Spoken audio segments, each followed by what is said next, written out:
हमारी जो जेनेटिक है वो आगे की है और सभ्यता की जो संभावनाएं हैं, जो भविष्य की संभावनाएं हैं।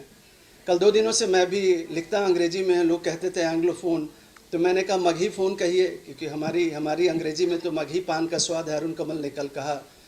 तो जैसे त्रिपुरारी जी के इस उपन्यास के बारे में आगे चर्चा करेंगे। त्रिपुरारी जी और उनके साथ जितने भी हमारे मित्र आए हैं, बहुत सालों के बाद मैंने अभी उदय से कहा कि एक ही शहर में हम रहते रहें, 20 साल के बाद इनसे मेरी मुलाकात हुई, लेकिन वही उदय ने जो पहली बात कही, उससे देख के लगता है कि समय बदलता है, स्मृतियाँ नहीं बदलती हैं।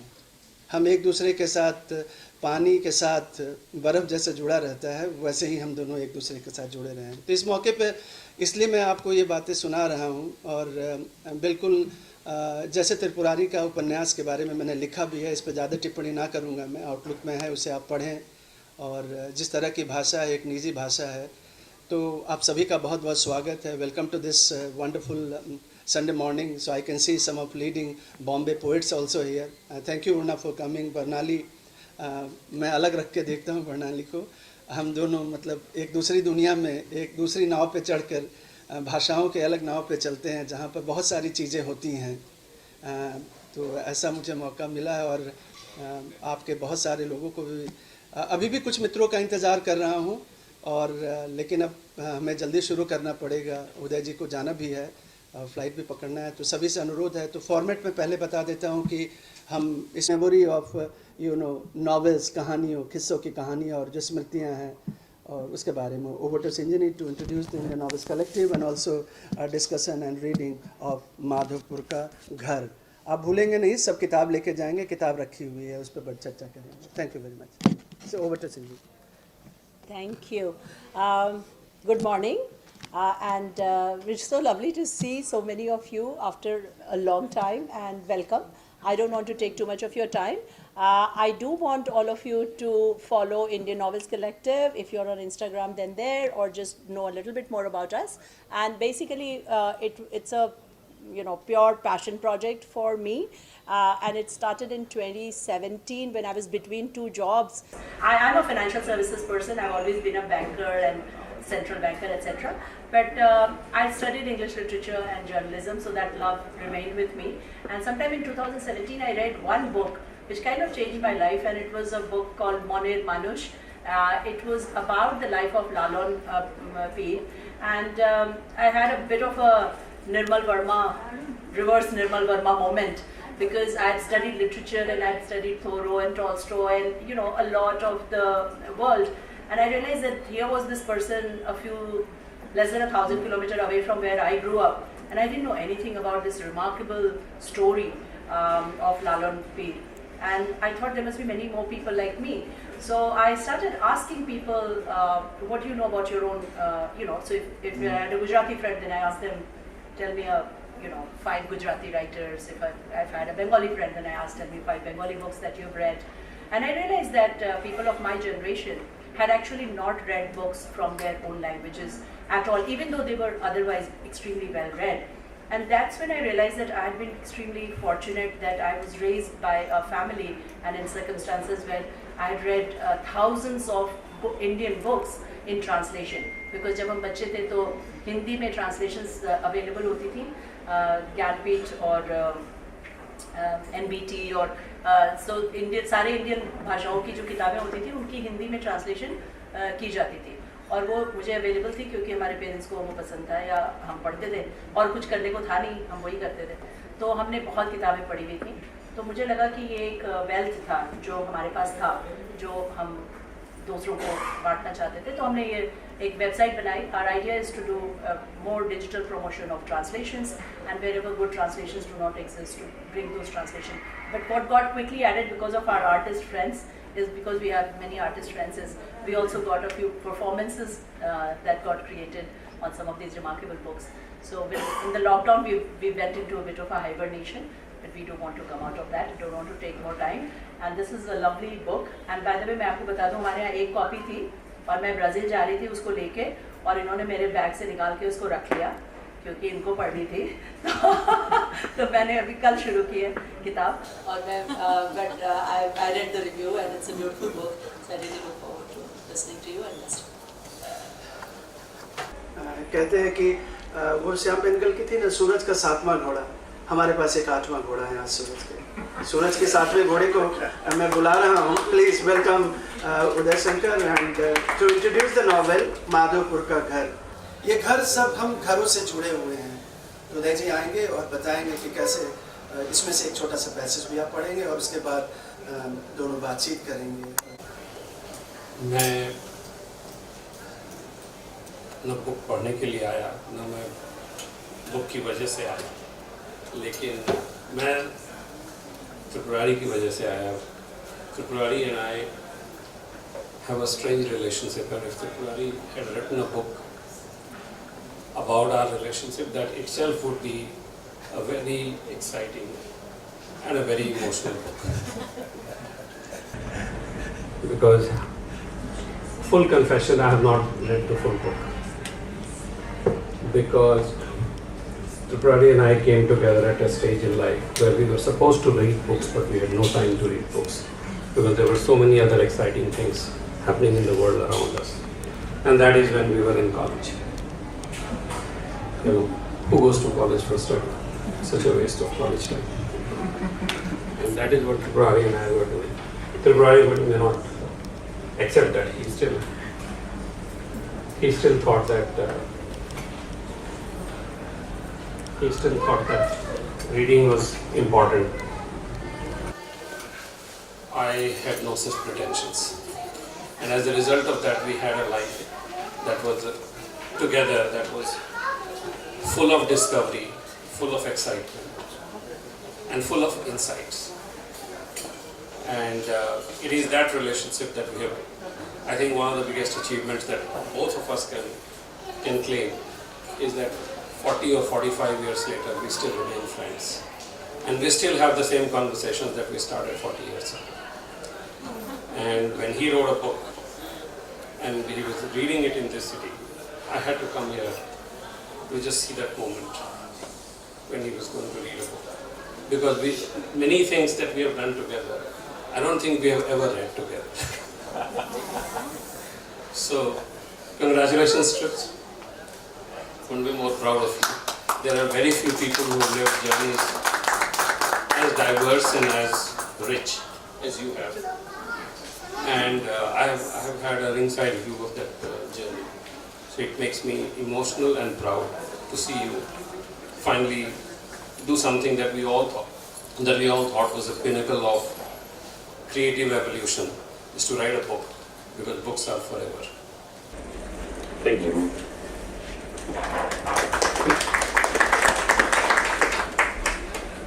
Priya Tipu, this is page 108। मैं यहाँ अपने नवजात पौत्र के साथ आनंद से समय बिता रही हूँ, लेकिन इसी बीच मुझे तुम्हारे बड़े भाई से पता चला कि तुम अपने पिताजी के लिए एक कुत्ता पालने का इंतजाम करने वाले हो।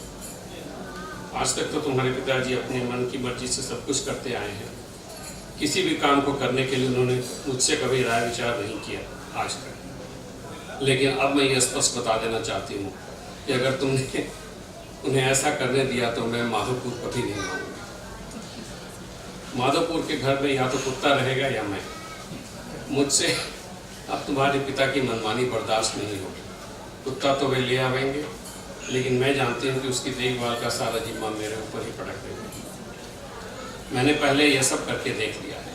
मुझसे अब नहीं संभव है कुत्ते के लिए घर में मांस पकते हुए देख पाना और उसके मलमूत्रों को साफ करते हुए घर की शुचिता को बरकरार रखना।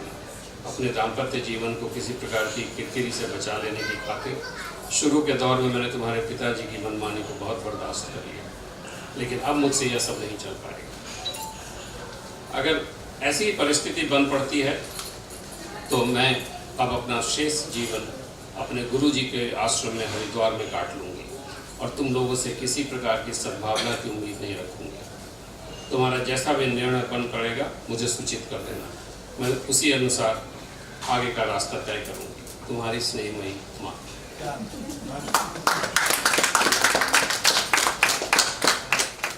जिस नोट पे आपने छोड़ा है स्नेहमयी माँ से, तो मैं त्रिपुरारी जी से अनुरोध करूँगा, सर से भी, कि ये स्नेहमयी माँ से जो यात्रा शुरू हुई है, कुत्ते की यात्रा शुरू हुई है, इसमें एक पूरा इतिहास है, मैंने लिखा है आपके उपन्यास पे। और जैसा सिंधनी कह रही थी, जब मैंने उपन्यास को पढ़ना शुरू किया तो दिन ऐसे गुजरते थे और रातें मेरी ऐसे गुजर रही थी कि मुझे नहीं लग रहा था, कि कई बार काटा छाँटा और सोचता रहा कि मैं कहाँ जा रहा हूँ। कई बार लगता था कि रेनू की दुनिया में हूँ, कई बार लगता था कि आधा गांव में प्रवेश कर गया हूँ। कई बार मुझे लगता था कि चेखव की छोटी छोटी वो कहानियाँ होती थी जो हर पन्ने पे एक विस्मय को छोड़ती थी, एक रहस्य को छोड़ती थी। पात्र मुझे दिखाई देते थे और सभी चीज़ों को हम जान रहे हैं। जो फेमिलियर है वो भी अनफेमिलियर नज़र आते हैं। तो मैं अब चाहूँगा कि आप अपनी इस यात्रा पे, आपकी ये जो माधवपुर के घर की यात्रा है, मतलब I have reflected in A indirect way a dialogue sought with leading sociologists like Dipankar Gupta. और जब उन लोगों ने ये कहा, मैं इसलिए सेट कर रहा हूँ so that there is a more literary and sociological foregrounding I'm trying to do here।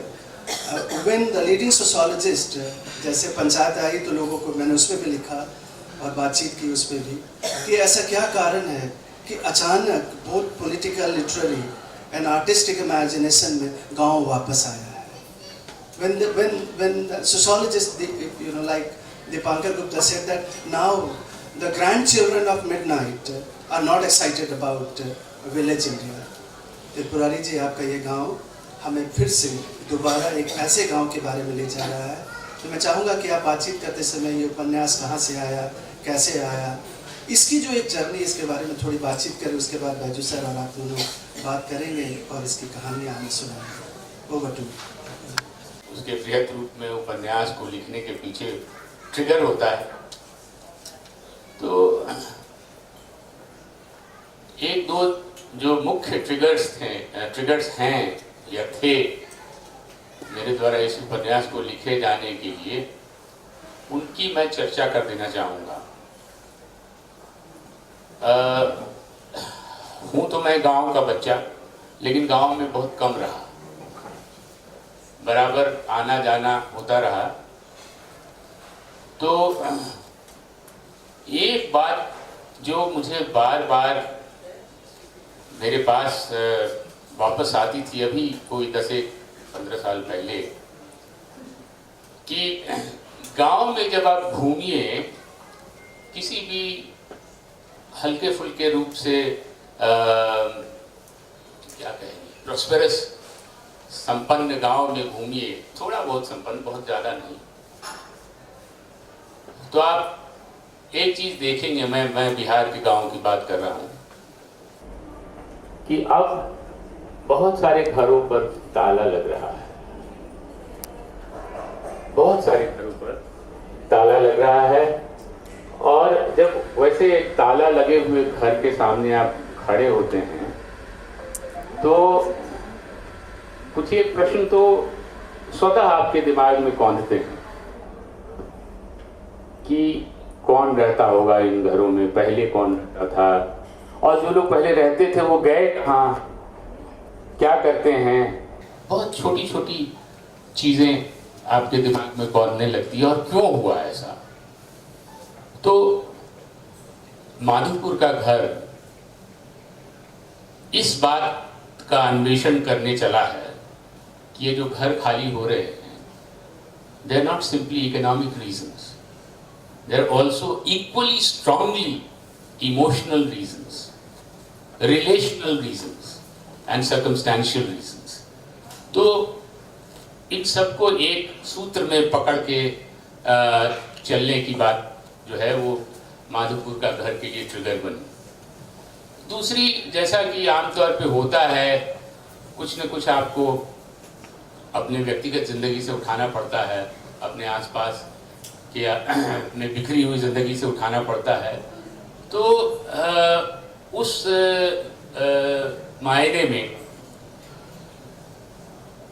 एक मेरे लिए पहेली थी मेरी ज़िंदगी में, मेरे माता और पिता के बीच का संबंध है। वो पहेली अंत तक मैं सुलझा पाया अपने दिमाग में कि नहीं, ये मैं खुद नहीं कह सकता, लेकिन मतलब एक तरफ तो भलमनसाहत और उदार भाव और इन सब चीज़ों की प्रतिमूर्ति थे मेरे पिता, लेकिन सारा कुछ होने के बावजूद भी मेरी माँ, जो कि अपने आप में एक बहुत ही क्या कहें, बहुत ही she was a very strong person, लेकिन वो पिता के सामने उनका जो रिलेशनशिप था वो कहीं ना कहीं थोड़ा कमज़ोर पड़ जाता था।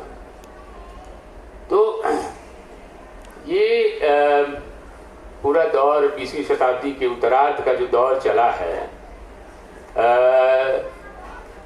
trying to explore the situation, the position of women in our society. We have, many of us have run a sort of run through this entire question in a very huffed up, very hurried kind of fashion, without examining the finer details, the finer strands of the question. So one has tried to look at it from that point of view, and that is one of the triggers for writing Madhopur. And when you write something like this, as social psychology and psychology teaches you, a human being is essentially the product of, his circumstances as well as his situations. So therefore, you have to explore a little more, and that gave me a window onto the possibility of exploring the landscape where these characters were situated. And having been a student of sociology, I thought when I'm writing something like this, I might as well also offer my own comment, my own explanation, or my own understanding, which in any case any author does, of the situation that is contained in the work that you are writing. So, Ashwini, I hope this sort of gives you ample scope to explore the innards of my work. जी, तो मैं आपसे गुजारिश करूंगा कि Raju sir कुछ कहना चाहेंगे। आप अगर इसमें से एक पैसेज पढ़ें, और कोई भी जो आपका फेवरेट पैसेज है, जिससे कि बैजू सर से आपकी बातचीत शुरू हो जाए, और बैजू सर भी एक छोटा सा टुकड़ा पढ़ेंगे। हाँ, पहले सर पढ़े। सारी कई 3 पीढ़ियों ने सर आपसे सीखा है, पढ़ना सीखा है। एक्ट तो मैं नहीं जानता हूँ, लेकिन पढ़ना तो सीखा आप ही से सर। अच्छा, एक चीज़ बच्चू भाई पढ़ें उसके पहले मैं बता देना चाहता हूँ, क्योंकि जब आप बैठे हैं सुनने के लिए, बच्चू भाई के बारे में तो सब आप लोग परिचित होंगे, लेकिन अभी भी मैं उस क्षण को याद करता हूँ, मेरी आंखों में आंसू आ जाते हैं। बच्चू भाई की इतनी बड़ी महानता है। जब हम फिल्म बना रहे थे इन बच्चों के साथ, उसमें एक वो बैठा है उधर पीछे मेरा स्टूडेंट, इन बच्चों के साथ हम फिल्म बना रहे थे, तो बच्चू भाई भी उसमें एक किरदार का ये निभा रहे थे। तो वो अच्छा, उस दौरान जब हमारे साथ बच्चू भाई थे तो बच्चों को सिखाते थे, एक्टिंग सिखाते थे। इनका नाटक करवाया, ये रंग शारदा में इन लोगों का नाटक हुआ था, तुम लोग का हुआ था ना? हाँ, अनुराग के बैच का नाटक रंग शारदा में हुआ था, और उसके बाद दूसरे बैच वो जो दत्ता बैठा है उसका भी नाटक हुआ था रंग शारदा में। नहीं, इसका तो उधर कृष्ण इस्कॉन वाले पे हुआ। तो बच्चों के साथ रहते थे बच्चू भाई, कैंपस में समय बिताते थे और नाटक करते थे। तो इस फिल्म की जब शूटिंग हो रही थी तो बच्चू भाई का जब शॉट शुरू होना था तो अचंभित कर दिया बच्चू भाई ने। बच्चू भाई ने मुझसे कहा, मैं चूंकि उसको डायरेक्ट कर रहा था, तो बच्चू भाई ने कहा कि 1 मिनट खड़ा हुई, आपका पहले चरण स्पर्श करना चाहते। मैंने कहा, आप क्या करना चाहते हैं? ये पाप का काम आप क्यों करना चाह रहे हैं? बोले कि नहीं, ये सब कुछ नहीं होता। ये देखिए, अभी आप मेरे डायरेक्टर हैं, आप मेरे डायरेक्टर हैं, और इसलिए मेरा ये धर्म बनता है कि मैं सेट पे कुछ भी करने से पहले आपका आशीर्वाद दूं। मैंने कहा, my God, what humility, I mean where does this come from? That whole willingness to sort of, position yourself in a way that you can absorb anything. And that is the hallmark of a great actor, the hallmark of a great teacher, and the hallmark of a great learner. तो ये मैं आप सब लोगों को बता देना चाहता था। बज्जू भाई, आप अब अपनी तरफ से जो भी करना चाहें।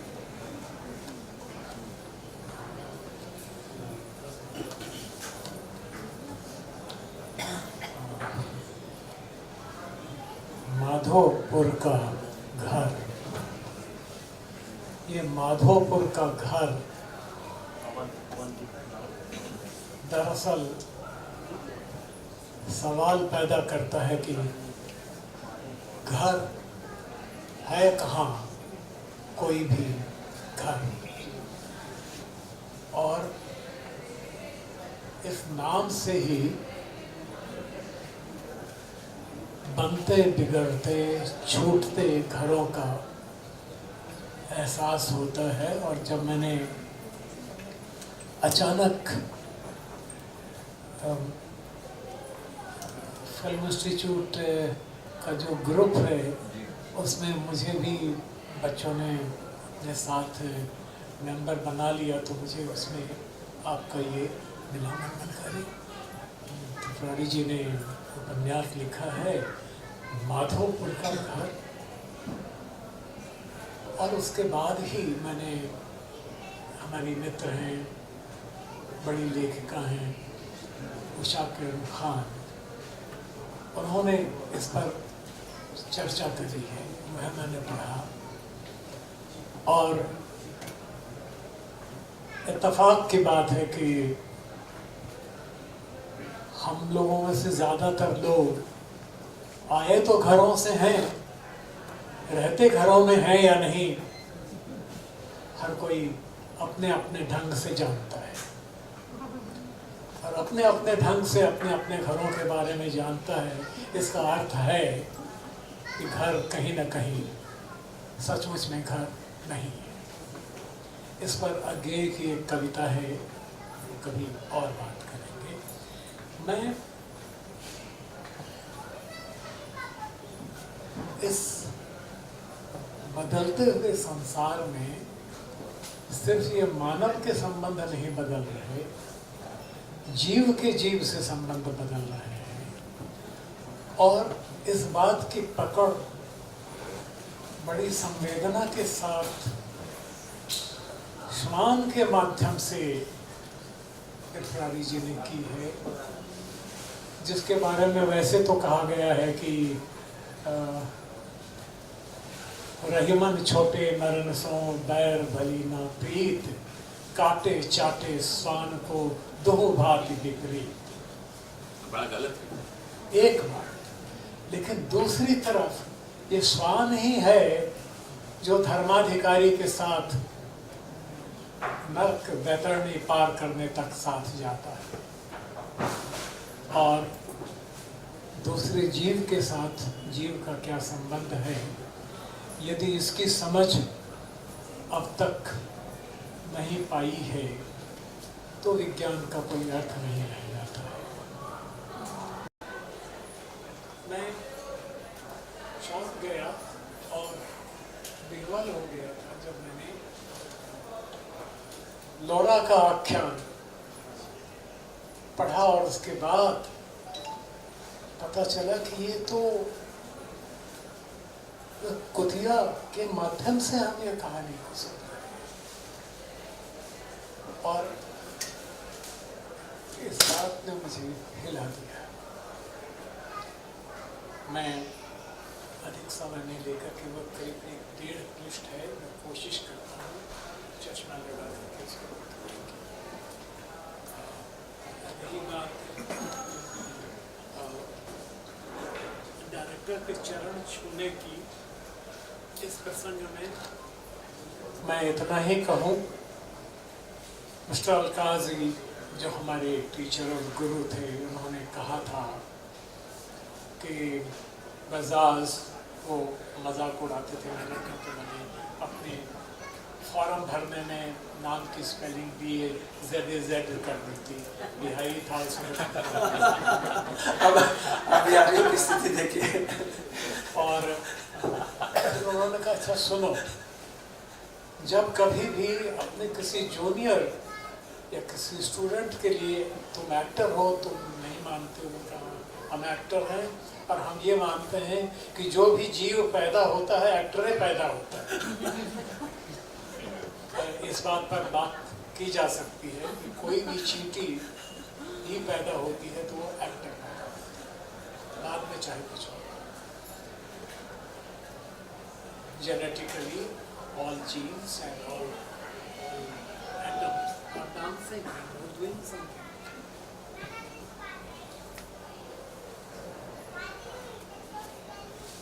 लोरा का आख्यान। हाँ, काजी साहब ने ये कहा था कि अगर किसी जूनियर के साथ भी काम करो तो जब वो तुम्हें डायरेक्ट कर रहा है तो उस समय वह तुम्हारा गुरु है, या मानने को तैयार हो तो काम करना, पर मत करना। इसलिए मैंने आपके चरण छुए थे और ऐसा मैं मानता हूँ और हमारे गुरुओं की ये शिक्षा है।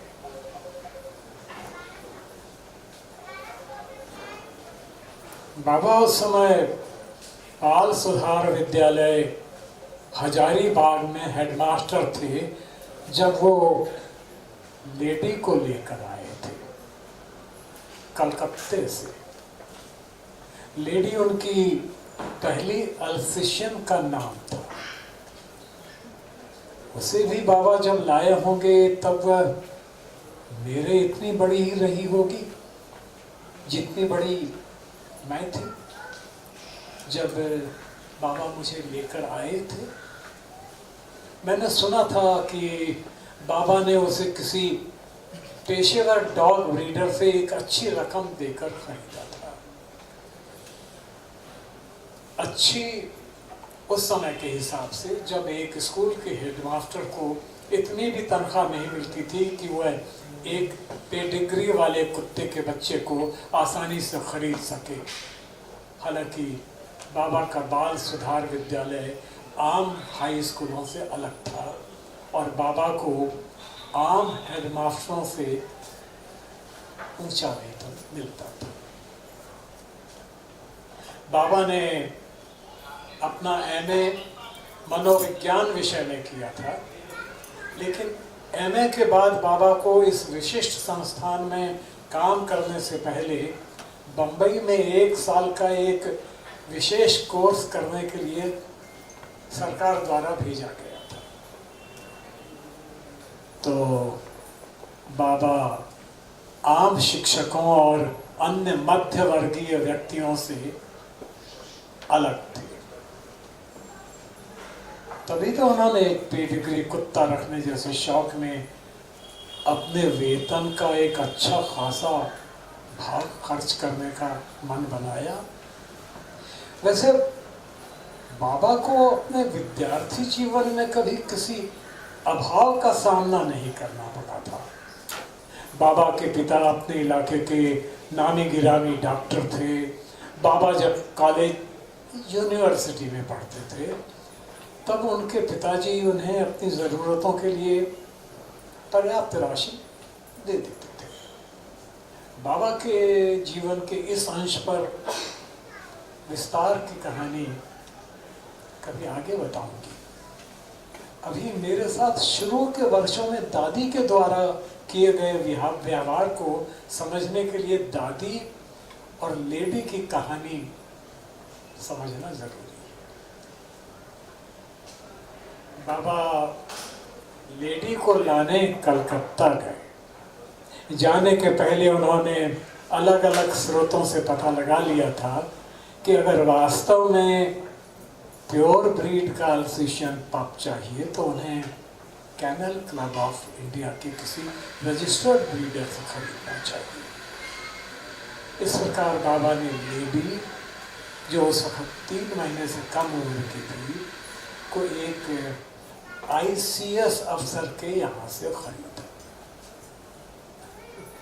लेडी का रजिस्ट्रेशन बाकायदा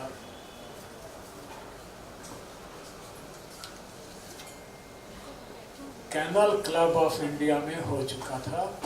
लेडी पूरा रजिस्टर्ड नाम था lady love of Amola. Lady का पूरा नाम था लेडी लव ऑफ अमोला। यह नाम उस ICS अफसर ने अपने ख़ानदानी रियासत के नाम पर रखा था। उनके परिवार की यह रियासत बंगाल में अवस्थित थी। उनका पूरा ख़ानदान ऊंची ब्रीड के कुत्तों का बड़ा शौकीन था। जैसा कि बाबा अपने किसी भी नए शौक़ को अपनाने के पहले करते थे, उन्होंने अपने कुत्ते पालने के शौक़ के मामले में भी शोध करके, इधर उधर से पता करके और लोगों से बातचीत करके अल्सेशियन कुत्तों के बारे में पूरी जानकारी हासिल करने का प्रयास किया था। लेडी का रंग काला था और अल्सेशियन कुत्तों की विशिष्ट पहचान का आंशिक रूप से पीला रंग भी उसके शरीर के कुछ कुछ भाग में था। लेडी को बाबा जब लेकर आए थे उस वक़्त उनकी उम्र करीब 35 वर्ष की थी। दादी उनसे तकरीबन 5 साल छोटी थी।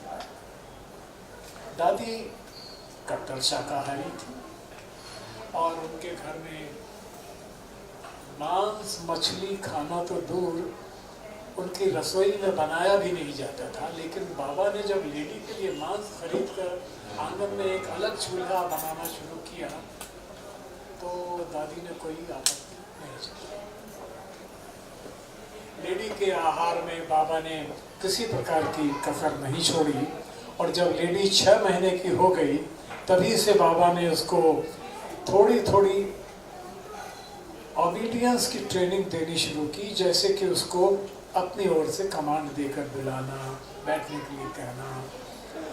उसी दौर में कुत्तों को पेशेवर ट्रेनिंग देने के लिए उत्तर प्रदेश के प्रतापगढ़ जिले से भदरी रियासत के राजा साहब की लिखी चर्चित किताब आई जो श्वान प्रेमियों के लिए बड़ी उपयोगी थी।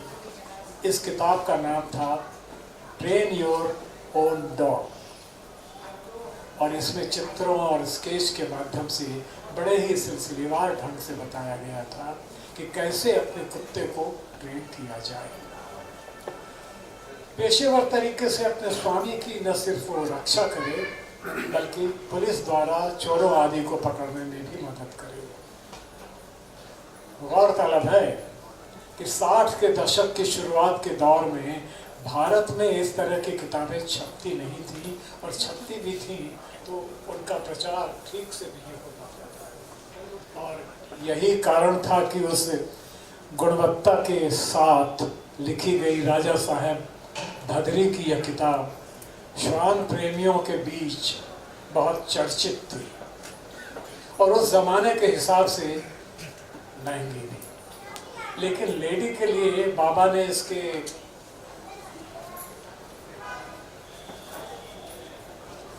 प्रकाशक को पत्र लिखकर बीपीपी उस वक्त का जो पार्सल होता था वैल्यू पोस्ट पे से मंगवाया था। लेडी को लेकर इस स्तर की थी बाबा की महत्वाकांक्षा। बाल सुधार विद्यालय में बाल बंदियों को सुधारने के लिए लाया जाता था, यानी वैसे अपराधी को जो अभी वयस्क नहीं हो पाए थे, किसी जघन्य अपराध में भी नहीं पकड़े गए थे, यानी जेब कतरे, चोर, बदमाश आदि।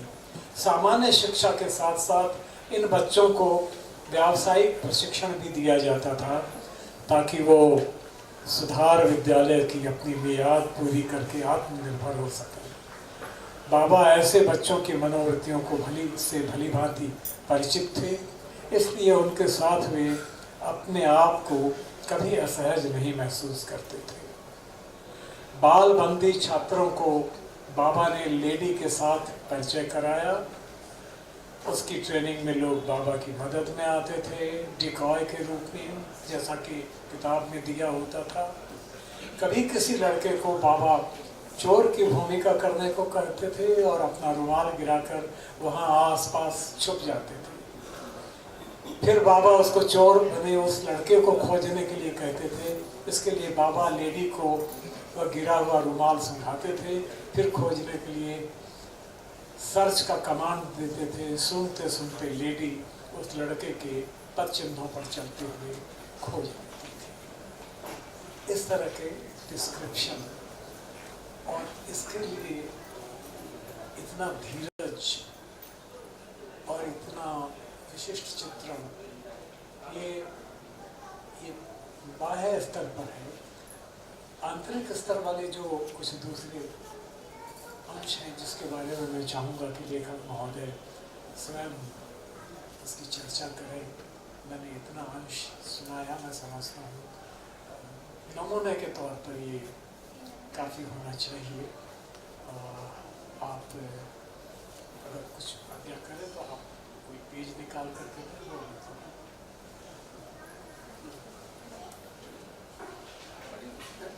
त्रिपुरारी जी, आप भी आपका जो एक जैसे बजाज सर ने भी कहा, तो ये एक चलचित्र की तरह लगा। जैसे आपने पढ़ा, अभी तो सामने लोरा का जिक्र है और लोरा अपनी कहानी करी। मैंने इनके बारे में होमर से भी चर्चा की कि होमर के, अब कुत्ता कहना, अभी तो मार्था नुस्बाम कह रही है कि अब कुत्ते को कुत्ता न कहो भाई।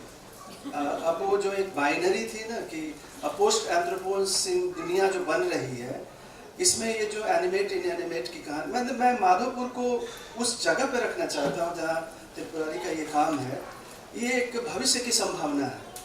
भविष्य की संभावना इसलिए भी है कि मैं इनसे अनुरोध करूँगा कि दादी के आख्यान से और दादी के जीवन में जो हलचल मची उसके बारे में पढ़े। और एक इनका बड़ा विशिष्ट है जो कि आधा गांव में आपको मिलेगा और राग दरबारी में भी मिलेगा, वो जो पुट है इनमें, कि विवाह के बारे में जब बाबा गुस्से हुए और जो गालियाँ दी, तो मैं उम्मीद कर रहा था कि बिहार की चुनी चुनी गालियाँ होंगी, तो भयंकर गालियाँ होंगी, जैसे कि मिर्ज़ापुर में और सौरभ बैठे हैं। जब भी मैं सौरभ को देखता हूँ और जब एक्ट करते हुए तो ये गालियाँ नहीं देते, मैंने इनको देखा है।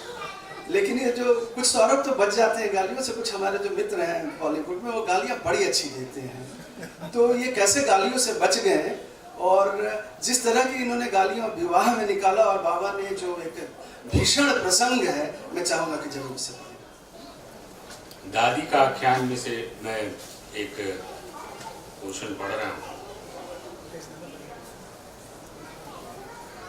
92 से शुरू हो रहा है, 92 एंड ऑफ पेज 92। बारात मेरे घर के दरवाजे पर पहुंची। हमारे घर की एवं आस पड़ोस की औरतों का हुजूम हमारी कोठी की छत पर था और बारात के ऊपर फूल बरसाए जा रहे थे। दूल्हा के अगल बगल 2 नौकर चमर और तलवार लेकर खड़े थे। गाना गाने वाली घर गांव की औरतों के अलावा पेशेवर गाने वालियां भी बुलाई गई थी। प्रचलित रस्म के अनुसार सभी द्वारा गाली के गाने गाए जा रहे थे। यह भी बारात के स्वागत का हमारे बिहार और पूर्वी उत्तर प्रदेश में एक अनूठा तरीका है। हमारे घर परिवार के लोग भी सज धज कर बारातियों के स्वागत में खड़े थे।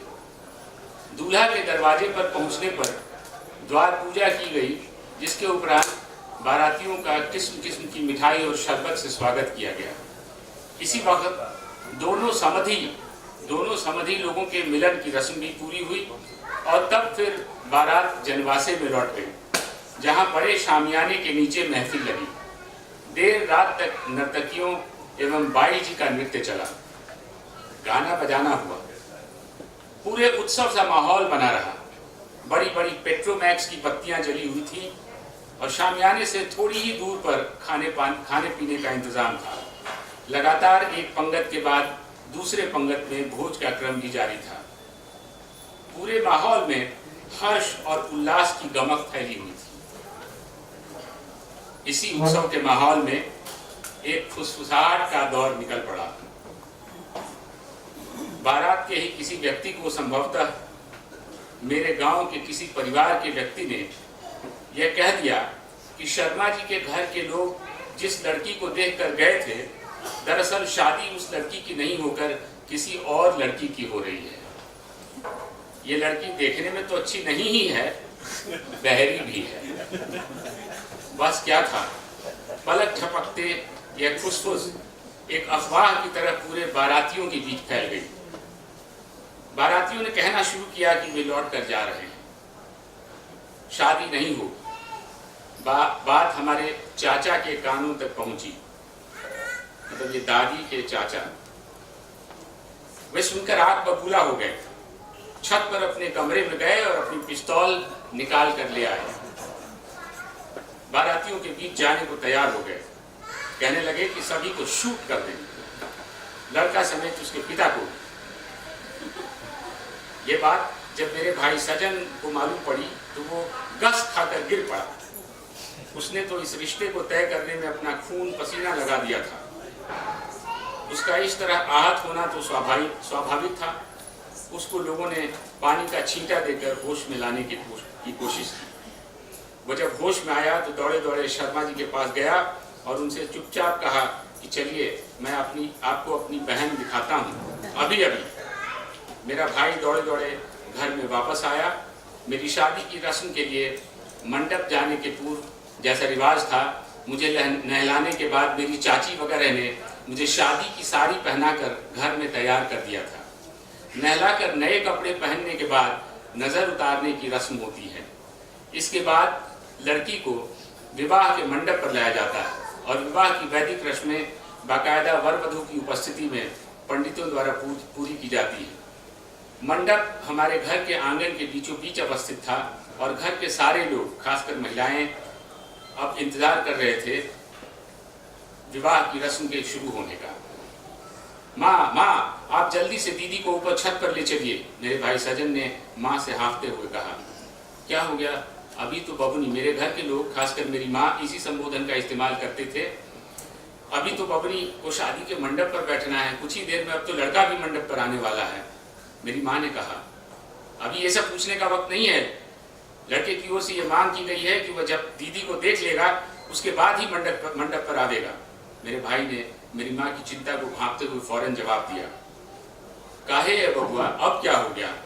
ये तो हम लोगों के रस्म रिवाज में नहीं है कि मंडप पर बैठने से पहले लड़का द्वारा लड़की को देखा जाए। कुछ तो जरूर हुआ है। माँ का प्रश्नवाचक संबोधन उसकी चिंता को जाहिर कर रहा था। ये सब पूछने का भी वक्त नहीं है, तुम जल्दी से दीदी को लेकर छोटका बाबूजी के कमरे में पहुंचो और मैं लड़के यानी शर्मा जी को लेकर आता हूँ। सजन ने माँ को अन्य लोगों से अलग ले जाकर कहा, अरे बबुआ कुछ तो बताओ कि एकाएक ये क्या हो गया?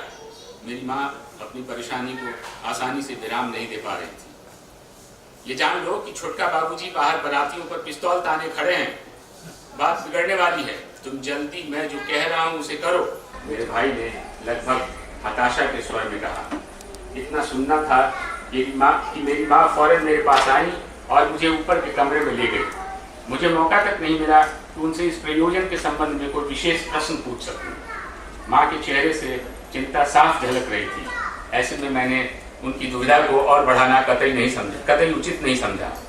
ऊपर छोटका बाबूजी के कमरे में मुझे खड़ा करके माँ स्वयं दरवाजे पर ही खड़ी रही। मेरा भाई जब किसी को साथ लेकर कमरे में आया तो मैं समझ गई कि ये व्यक्ति और कोई नहीं, मेरे होने वाले पति ही हैं।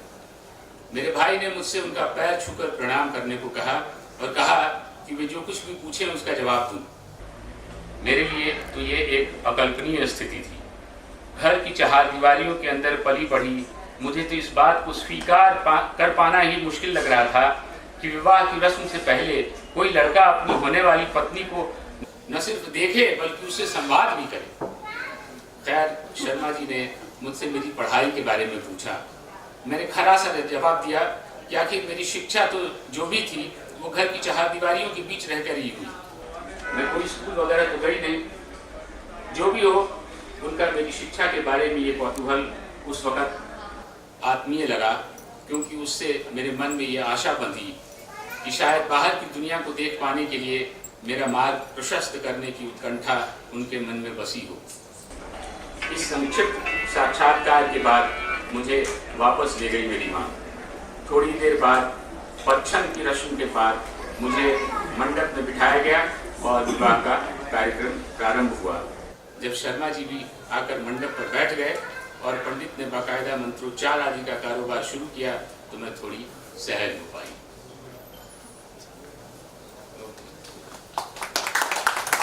तो आपने देखा बिल्कुल मैं इसके बारे में एक टिप्पणी करूंगा। मैं एक फ्रेंच नॉवेलिस्ट पे काम करते समय जिन्हें नोबेल लॉरेट मिला, और अभी हाल में त्रिवेंद्रम में अब्दुल रज़ाक नोबेल लॉरेट के साथ बातचीत होते समय हम लोगों ने ये सोचना शुरू किया कि उपन्यासों की परंपरा में एक खास परंपरा स्मृति की, और जो स्मृति है इनके उपन्यास में, जैसे कि फ्रेंच या अब्दुल रज़ाक के उपन्यासों में है, मेमोरी मिरर्स कहते हैं।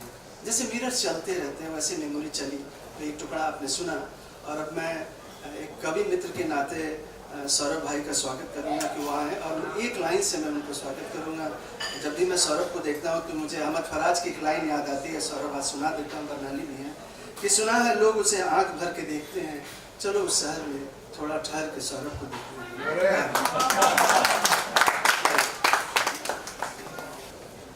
बहुत बहुत धन्यवाद। मुझे बिल्कुल नहीं मालूम था कि मुझे यहाँ पढ़ने के लिए कहा जाएगा। ये पुस्तक अभी मेरे हाथ में आई है और मैंने किताब पढ़ी नहीं है।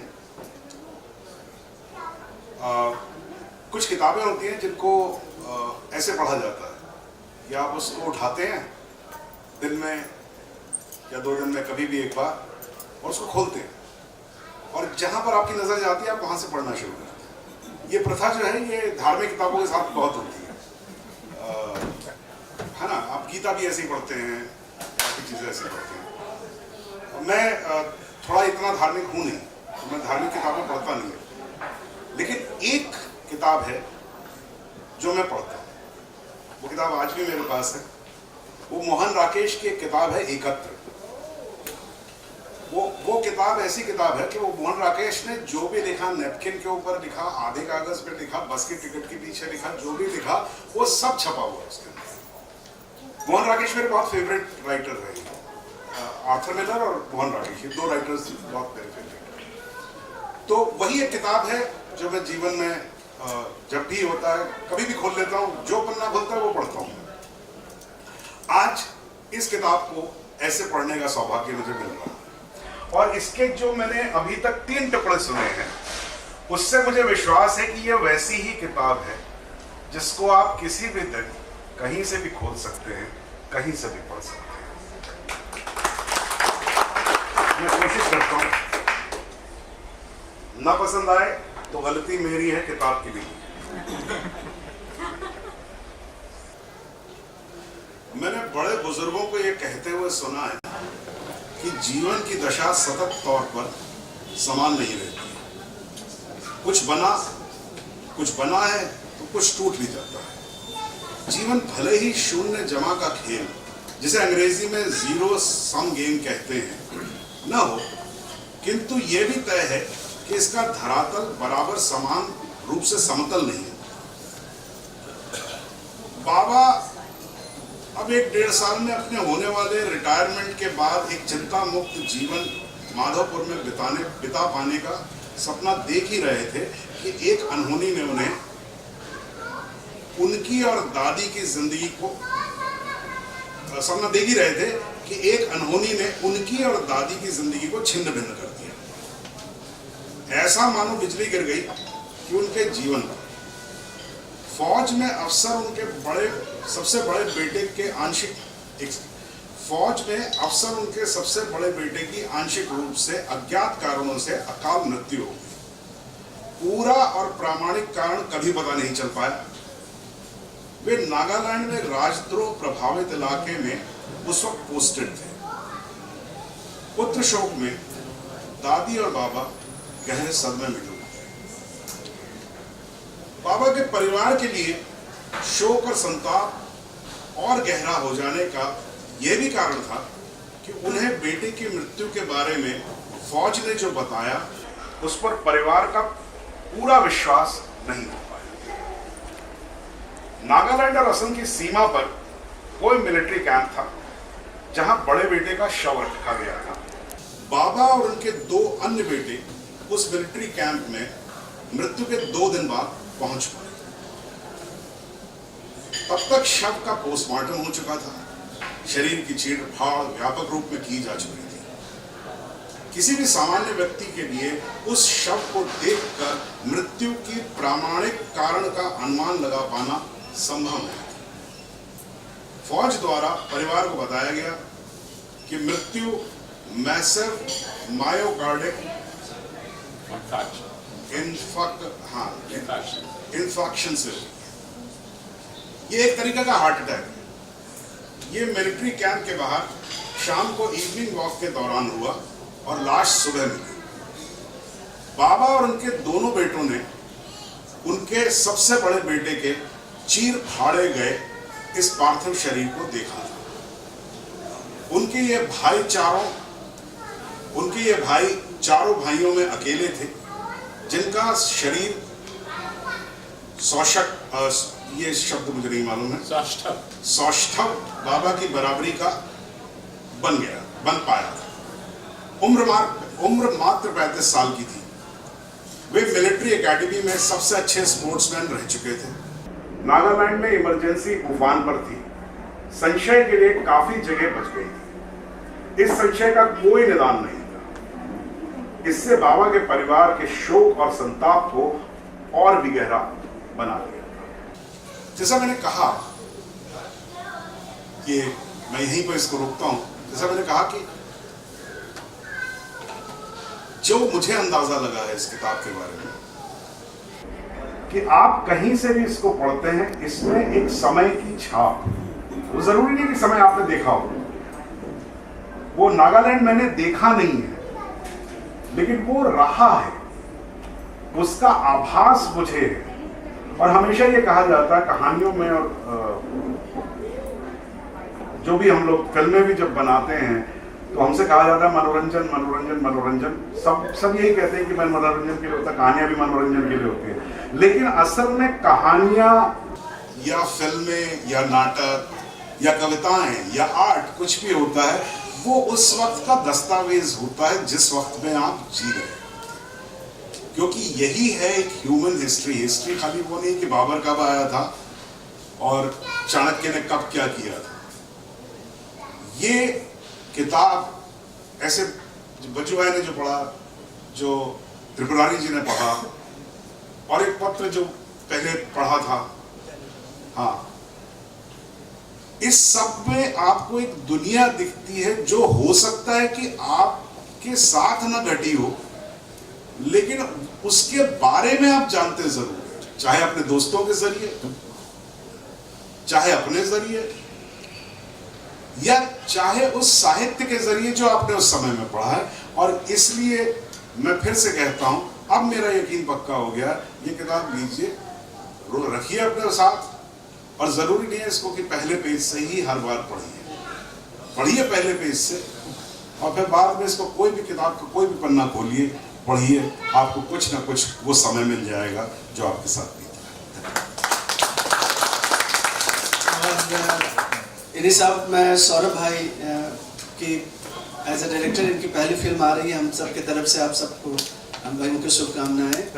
और मैं उम्मीद करूंगा कि फिल्म हम रिलीज यहाँ करें और फिल्म के बारे में चर्चा होगी, तो सौरभ भाई आएंगे और उसके बारे में जैसे इनका किरदार है और इनका काम है कि कहीं से भी देखें आपको ये दिखाई देंगे, कहीं से भी देखें। तो मैं फिर लौट के चलता हूँ माधोपुर के घर की तरफ। लंबा रास्ता है मेरे लिए, बिहार पे काम किया है, बिहार पे लिखा भी है, कई सालों से उसके बारे में सोचता भी हूँ। इनके साथ कुछ पगडंडियों पे चलने का मौका भी मिला है। इस पूरे उपन्यास में एक बड़ा खास किरदार है और जिसके बारे में मैंने अभी 2 रिव्यू जो आए उसमें एक टिप्पणी हल्की से मैंने की थी, और वो किरदार था बाबा हैं, दादी हैं, लोरा हैं, सब कुछ है। बट एक कहीं ना कहीं एक भिखारी ठाकुर जैसे जिंदगी है, एक खास किरदार है जिसके बारे में मैं चाहूँगा कि त्रिपुरारी जी उसके एक पैसेज पढ़े, जहूर मियाँ का जिक्र। आज देश जिस हालात से गुजर रहा है और हम जिस परिस्थितियों में एक दूसरे के साथ रह रहे हैं, उसमें जहूर मियाँ की हमें बहुत ज़रूरत है। मैं चाहूँगा कि एक छोटा सा पैसेज जहूर मियाँ के बारे में पढ़े। वो एक ऐसे किरदार हैं जो बच्चों को कहानियाँ सुनाते हैं, लोरा को भी पसंद करते हैं, और जहूर मियाँ बहुत दिखने में भी आकर्षक हैं। उनके बारे में त्रिपुरा ने छिपा छिपा के कुछ बातें की हैं। मैं कभी इनके साथ बैठ के कहूँगा कि जहूर मियाँ के कुछ और भी किस्से और कहानियाँ सुना। त्रिपुरा की गर्मियों में डॉक्टर साहब के आम के बगीचे में आम की अच्छी फसल आई थी। बाबा ने गर्मी की छुट्टियों के दौरान हेमंग और उमंग मतलब अपने 2 पुत्रों को अपने पिता यानी डॉक्टर साहब के यहाँ छोड़ दिया था, ताकि वे दोनों अपने बाबा के साथ कुछ दिन रहें और बगीचे में फलने वाले तरह तरह की आम की प्रजातियों बम्बैया, मालदा, मिर्जाफर, सिपिया और सुकुल आदि का रसास्वादन कर सकें। उस वक़्त हेमंग 9 साल के तथा उमंग 6 साल के थे।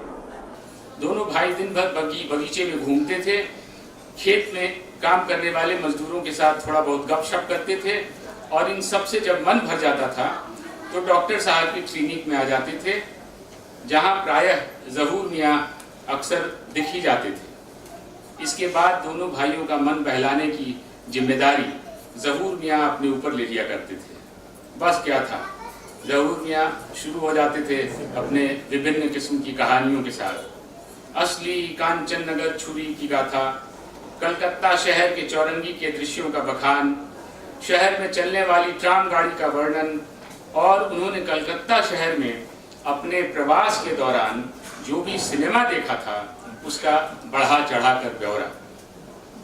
आज़ादी के तुरंत बाद ही एक फिल्म आई थी जिसका नाम था मेला। 12-14 वर्ष की उम्र में जब ज़हूर मियाँ अपने गांव को छोड़कर कलकत्ता आए थे, तब अपनी मजदूरी में मिले पैसों में से थोड़ा बचाकर उन्होंने धर्मतल्ला में अपनी खोली में साथ रहने वाले साथियों के साथ यही पहली फिल्म देखी थी।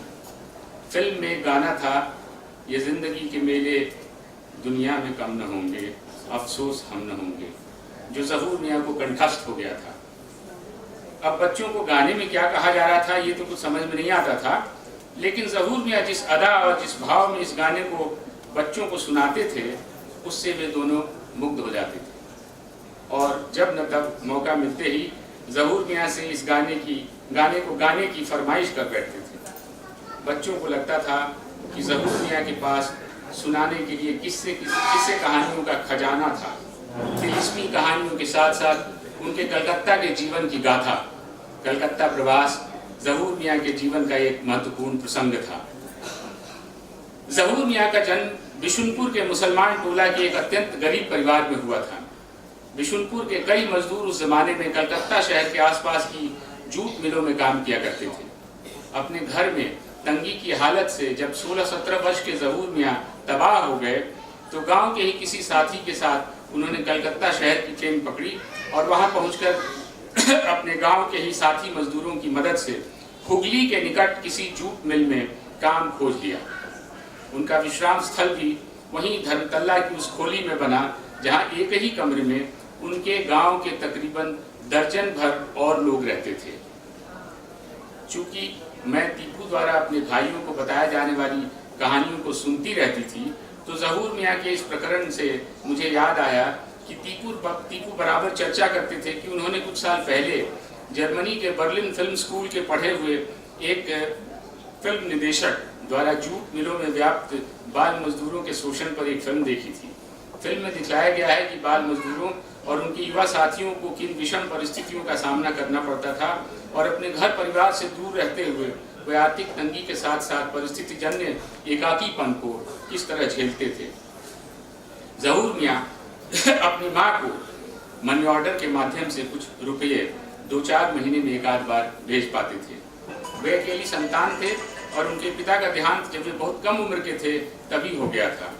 उनकी माँ के आसपास के किसानों के घर में खेती के मजदूर के रूप में उनकी माँ गांव के आसपास के किसानों के घर में खेती के मजदूर के रूप में काम किया करती थी और अपना गुजारा करती थी। रहने के लिए घर के नाम पर मात्र एक छोटी सी झोंपड़ी थी। आम राहगीर जिस सड़क का इस्तेमाल करते थे उसी के किनारे तकरीबन दरिद्रता की कगार पर अपना गुजर बसर करने वाली माँ की याद तो ज़हूर मियाँ को बहुत आती थी, लेकिन बेचारे अपना मन महसूस कर रह जाते थे। आखिर वे वापस अपने गांव बिशुनपुर जाएं तो कैसे जाएं? उनके गांव वापस चले जाने पर उनकी मां को नियमित मनी ऑर्डर का जो एक छोटा सा सहारा था वो कैसे मिल पाएगा? खेतों में मजदूरी तो साल में कुछ सीमित दिनों के लिए ही मिल पाती थी। साल 2 साल में एक बार समय निकालकर ज़हूर मियाँ बमुश्किल अपनी माँ के पास एक आध महीना गांव में रह पाते थे। इस महीने भर का अंत होते होते बचत के पैसे खत्म होने लगते थे और 2 जून की रोटी के भी लाले पड़ने लग जाते थे। मजबूरी में ज़हूर मियाँ को वापस कलकत्ता का रुख करना पड़ता था। बहुत बेमन से ज़हूर मियाँ कलकत्ता लौट जाते थे। यही सिलसिला तकरीबन 7-8 वर्षों तक चलता रहा और ज़हूर मियाँ द्वारा माँ को मनी ऑर्डर भेजना जारी रहा। जब वे गांव आते तो माँ के लिए एक सस्ती ताँत की साड़ी जरूर लाते थे, बंगाल के ताँत की साड़ी, जिसे उनकी माँ बड़े गर्व से पहनकर गांव में निकलती थी। मनी ऑर्डर फॉर्म के नीचे 2 इंच के हाशिए में खाली जगह हुआ करती थी लिखित संवाद के लिए। इसी खाली जगह में ज़हूर मियाँ अपने किसी लिख पाने की हैसियत रखने वाले मित्र से अपनी माँ के लिए सांत्वना का संबोधन लिखवाते थे, जैसे अम्मा तुम अपना ख्याल रखना, बिना वजह किसी मालिक से उधार मत लेना, अगर कुछ उधार बाकी है तो ये जो पैसे भेज रहा हूँ उससे हो सके तो चुकता कर देना, इस बार धान की कटनी के समय में जरूर आऊँगा, इत्यादि इत्यादि। इससे ज़्यादा संवाद के लिए या किसी विशेष व्याख्या के लिए तो जगह ही नहीं होती थी मनी ऑर्डर फॉर्म में। सन 1955 के जून के महीने में कलकत्ते में भीषण गर्मी पड़ रही थी। शाम को पसीने से लथपथ जब ज़हूर मियाँ धर्मतल्ला में अपनी खोली लौटे तो उनके किसी साथी ने कहा, ए ज़हूर, तुम्हारे लिए खत आया है। इतना कहते हुए उनके हाथ में एक पोस्ट कार्ड थमा दिया। ज़हूर मियाँ तो हतप्रभ भी थे और उल्लसित भी। उल्लास इसलिए कि वे पूर्णतः निरक्षर तो थे और इसलिए पोस्ट कार्ड कहाँ से आया है, उसमें क्या लिखा है, ये पढ़ तो नहीं सकते थे, लेकिन उन्हें पूरा यकीन था कि उनको खत लिखने वाला दुनिया में उनकी माँ के सिवा और कोई नहीं हो सकता था। हतप्रभ इसलिए कि अगर माँ ने खत भेजा भी है तो आखिर किस लिए? 7-8 वर्षों में कुल मिलाकर 2 या 4 खत आया होगा उनकी अम्मा का, बराबर यही पूछने के लिए कि इस बार रमजान के पर्व में वे गांव आ रहे हैं या नहीं। तो आखिर क्या प्रयोजन रहा होगा इस खत को लिखवाने का या भेजने का? उनकी खोली में कोई भी ऐसा साथी मजदूर नहीं था जिसे पढ़ना आता था।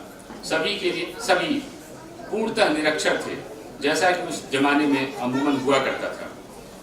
बगल की ही बिल्डिंग में बिशुनपुर के बगल के गांव का सिकंदर नाम का एक युवक रहता था, जिसकी धर्मतल्ला के ही एक कोने में बीड़ी की दुकान थी। इलाके के अकेले प्राइमरी स्कूल के मास्टर साहब की छड़ी की पिटाई खा खाकर उसने थोड़ा बहुत पढ़ना लिखना सीख लिया था। अपनी अम्मा को मनी ऑर्डर भेजने में ज़हूर मियाँ उसी से मदद लिया करते थे। उसी को जाकर उन्होंने पोस्ट कार्ड दिया और सिकंदर ने ज़हूर मियाँ को पढ़कर सुनाया, बेटा ज़हूर, अब तुम गांव वापस आकर यहीं रहो। मुझे कमाई करने में बहुत दिक्कत होती है, अब हाथ पैर ठीक से नहीं चलते।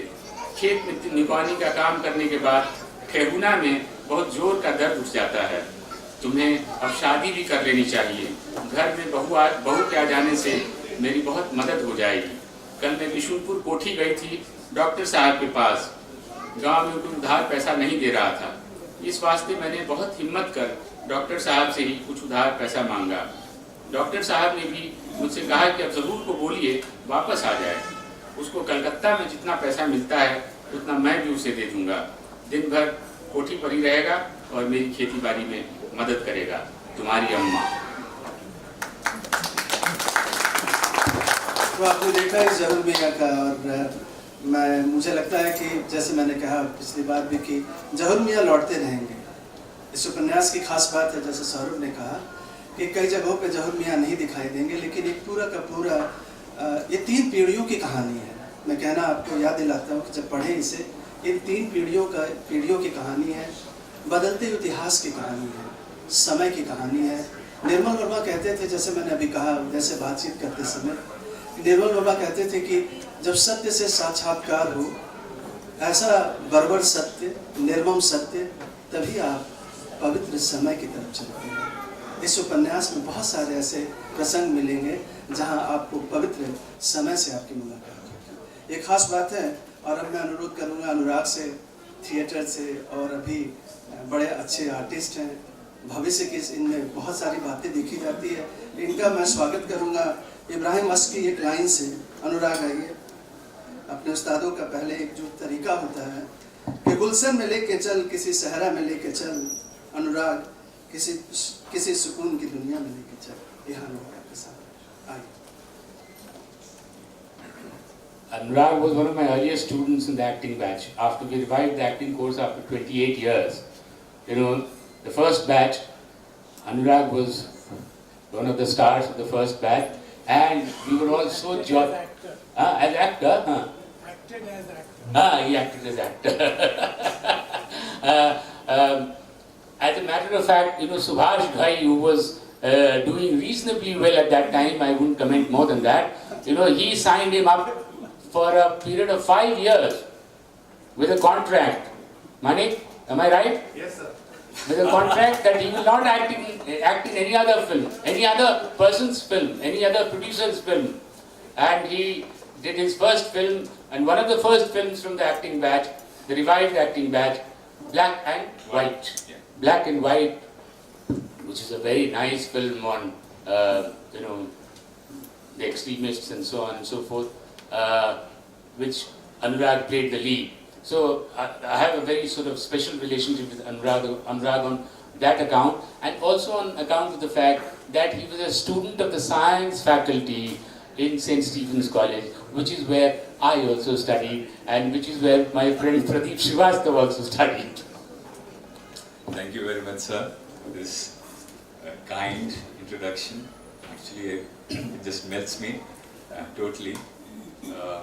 Also takes me back to the days at FTII when I see both of you together. And ये बात कहना सही रहेगा कि बड़ों के संरक्षण और छत्र छाया में रहो तो आप हमेशा यंग रहते हो. So I'm absolutely very honored to be here today.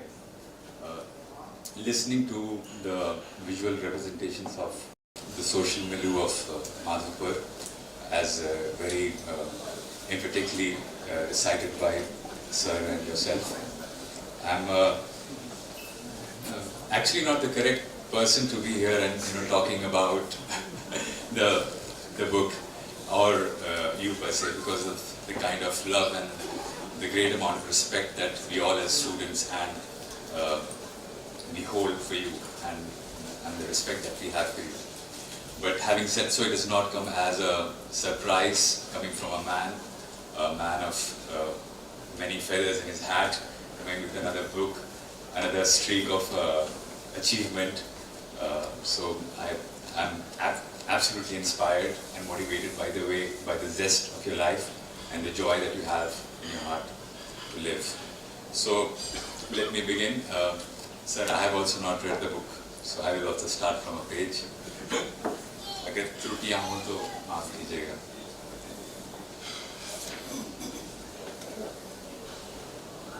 माँ का जिक्र हुआ है तो अच्छा है कि माँ के शब्द से एक पैराग्राफ मुझे मिल गया. माँ एकदम सही बात कह रही थी. सारी जिम्मेदारी की आमदनी, सारा राजकाज उनके हाथ में था, लेकिन उनको लगा कि कुछ पैसा लगाकर बिजनेस करने से और भी आमदनी होगी. इस सिलसिले में वे घर छोड़कर रांची चले गए. बिजनेस तो उनसे क्या खाक होता, लेकिन हम लोग घर पर बेसहारा जरूर हो गए. हमारे बाबूजी तो जमींदारी में क्या कहा था कुछ भी पता नहीं था. उसके ऊपर से छुटका बाबूजी ने क्या और कितना कुछ बेच दिया था अपनी बनारसी मौज मस्ती के लिए, यह तो बेचारे बाबूजी समझ भी नहीं सकते थे. इतना ही नहीं, रांची जाने के बाद कुछ समय तक वो वहीं से दबाव डालकर जमींदारी के कारिंदों से पैसा मंगवा लेते थे. बाद में तहसीलदारों ने ऐसा करने से मना कर दिया, क्योंकि उन्हें दिए गए पैसों की बाकायदा रसीद काटनी होती थी और उन्हें फिक्र होने लगी कि छुटका बाबूजी अगर काफी समय तक घर नहीं लौटे तो उनके लिए जिला ऑफिस में जवाब देना मुश्किल हो जाएगा, क्योंकि रसीद काटते वक्त बाकायदा आधिकारिक जमींदार से उनका दस्तखत प्राप्त किया जाता था. उन लोगों ने देखा कि सरकारी रिकॉर्ड में तो बाबूजी का नाम भी दर्ज था मालिक के रूप में. सरकारी महकमे के कारिंदे बाबूजी की अपंगता से परिचित थे, इसलिए छुटका बाबू से ही वह सारा लेन देन करते थे। बाबूजी तो वैसे भी ठहरे संत, उन्हें इन सांसारिक कामकाज से कोई मतलब नहीं था।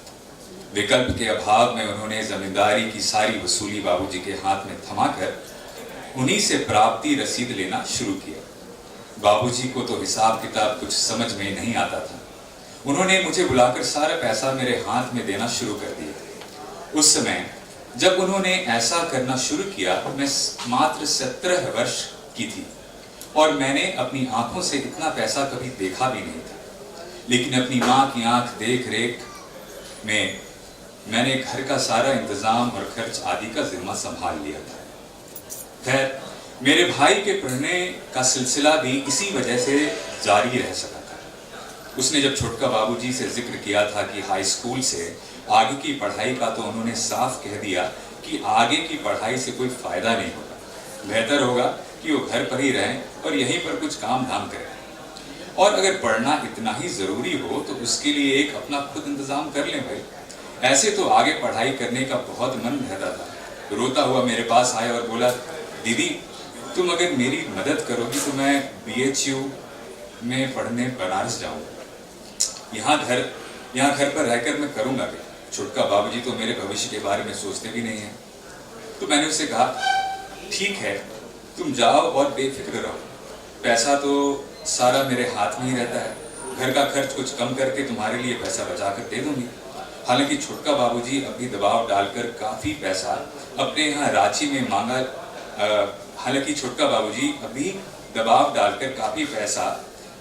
रांची में मंगा लेते हैं, लेकिन इसके बावजूद मैं तुम्हारे लिए पैसा भेज दूंगी। मेरी माँ तो बस एक ही बात को लेकर अतिशय रूप से चिंतित थी और वह भी मेरी शादी। उनकी चिंता थोड़ी विकराल इसलिए भी हो गई थी क्योंकि उस बेचारी ने अपनी सीमित क्षमता में जो प्रयास किए थे वे बुरी तरह विफल हो रहे थे। कुछ तो शायद भाग्य भी साथ नहीं दे रहा था। फिर मेरी फुआ की रिश्तेदारी मॉरिशस में थी। उनके रिश्ते के लोग 2 लड़कों को लेकर आए थे शादी के लिए लड़की देखने, भूमिहार समाज में, और वह भी खासकर पूर्वी उत्तर प्रदेश के ही कुछ एक सीमित इलाकों में। जब ये लोग हमारे यहाँ आए तो इनका स्वागत वगैरह किया गया, शादी की बात हुई और मामला कुछ तय पाया गया। लड़की यानी मुझे दिखाया नहीं गया उनको। दूसरे लड़के के लिए भी हमारी भी दूर की रिश्तेदारी में एक और लड़की मिल गई थी।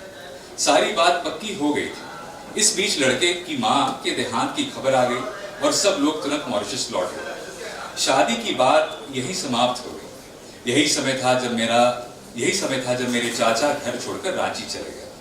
शायद यही पृष्ठभूमि रही होगी उनके इस निर्णय की कि वे अब लड़कियों की शादी के सिलसिले में ना कहीं जाएंगे और ना किसी से बात करेंगे।